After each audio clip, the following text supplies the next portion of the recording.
Hi friends. இப்போ நம்ம பார்க்குறது பார்த்திங்கன்னா இது வந்து ஒரு நம்ம பல விதங்களில் வந்து சப்பாத்தி குழந்தைகளுக்கு எல்லாம் கொடுத்துக்கிட்ருக்கோம். சப்பாத்தி வந்து பார்த்திங்கன்னா குழந்தைங்க வந்து மோஸ்ட்லி வந்து லைக் பண்ண மாட்டாங்க. ஸோ அதனால் என்னென்னா அந்த கீரையும் லைக் பண்ண மாட்டாங்க. இந்த மாதிரி ஒரு சப்பாத்தி மாவு எடுத்து அதில் கீரை உங்களுக்கு எந்த வகையான கீரை வேணுமோ நல்லா வந்து அந்த கீரையை நல்லா பொடிசாக கட் பண்ணி கொஞ்சோண்டு உப்பு சேர்த்து, உப்பு அதிகமாக சேர்க்காதீங்க கீரை சேர்க்கும்போது. அதோட இது விட்டமின்ஸ் இது வந்து உப்பு தேவை இருக்கிறதுனால அதிகமாக வந்து நம்மளால் அதை சாப்பிட முடியாது. அதனால் உப்பு வந்து கம்மியான அளவு சேர்த்துக்கோங்க.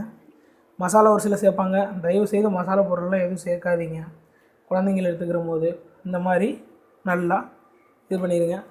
பண்ணிவிட்டு அதுக்கப்புறம் இந்த மாதிரி ஒரு பாத்திரத்தில் கொஞ்சோண்டு எண்ணெய் தடவி அதில் ஒரு சின்ன சின்ன உருண்டையாக உருட்டி இந்த மாதிரி தட்டி எடுத்துக்கோங்க.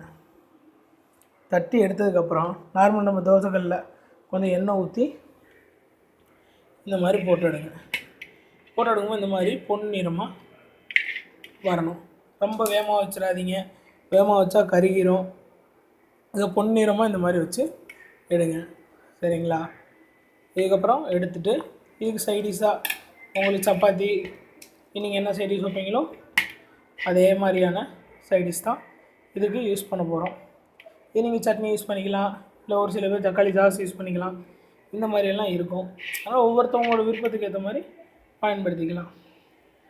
இந்த சப்பாத்தி சுடும் முறை இது என்ன கீரை அப்படின்னா எவ்வகையான கீரை நான் இப்போ சேர்த்துருக்கேன் அப்படின்னா பாலக்கீரை சேர்த்துருக்கேன்.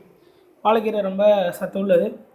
அப்புறம் கொஞ்சம் வல்லாரை, இது ரெண்டையும் சேர்த்துருக்கேன் ஞாபக சக்திக்காக. வல்லாரை கீரை இது ரெண்டையும் சேர்த்து பண்ணியிருக்கேன். இது வீட்டில் ட்ரை பண்ணி பாருங்கள். இந்த வீடியோவில் பிடிச்சிருந்துச்சுன்னா லைக்கை போடுங்க.